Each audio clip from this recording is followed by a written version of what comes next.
Alors moi je suis Elsa Grana, je suis autrice, actrice et metteuse en scène du spectacle Le Massacre du Printemps. Je m'appelle Laure Grissinger et je suis dramaturge.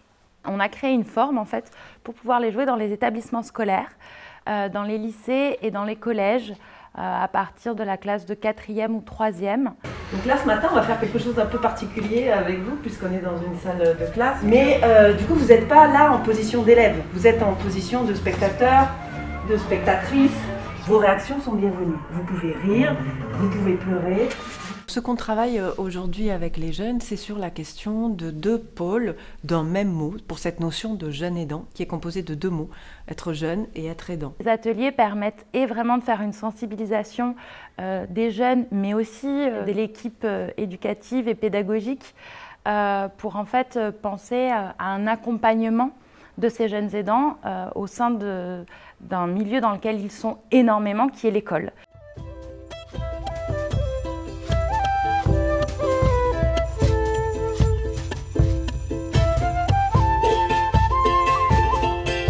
Massacre du Printemps met en scène une jeune aidante face à toutes les responsabilités qu'elle doit prendre concernant la fin de vie de sa maman et celle de son papa.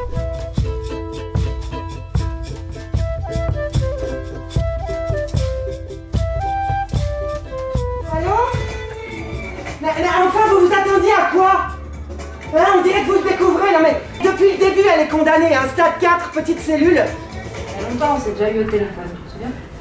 Tu m'as dit c'est fini comme ça au téléphone, en me disant que tu avais été très claire avec mon père au sujet de ta femme.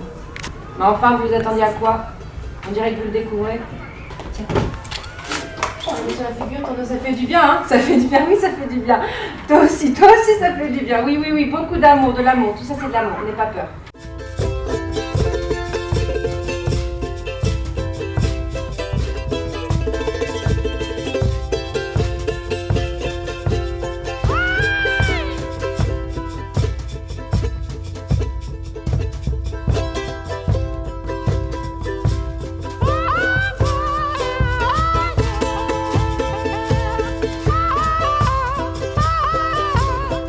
Je crois que je t'ai vraiment détruite. Détruire ce qu'on comprend pas, c'est du terrorisme.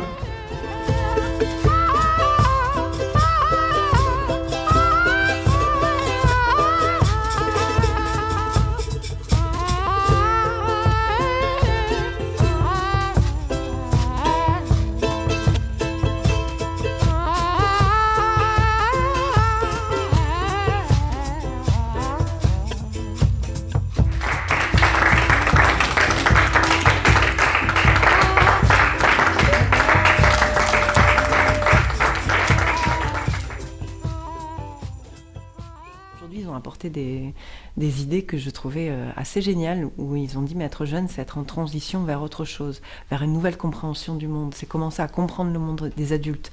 Et ça nous permet de rebondir directement sur la notion de jeune aidant, puisque ce sont des jeunes qui sont impliqués dans les responsabilités et les priorités des adultes. J'en ai marre de la vie, j'en peux plus de cette solitude. Je veux avoir quelqu'un avec qui parler. Une mère, c'est important, alors pourquoi la mienne est absente? Quand est-ce que tout cela va changer? Quand? Pourquoi personne ne voit que je vais pas bien? Pourquoi personne m'écoute? Est-ce que je peux parler à quelqu'un? Je suis en colère, je suis dépassée, je suis triste, j'ai la rage, j'ai une accumulation, plein de soucis, je suis en manque d'organisation, manque d'affection parentale. Je me sens faible, je ne suis pas heureuse car je dois tout faire seule. Je me sens seule, pas à ma place, et j'aimerais être comme les autres de mon âge. Je te parle.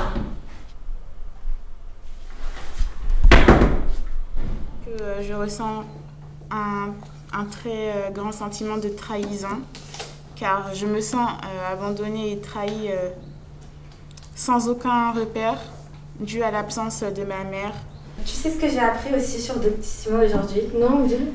Les premiers gestes de secours. Parce que, tu sais, maman, elle a fait un malaise dernièrement et il faut toujours être prêt en cas de besoin. Ouais, c'est vrai.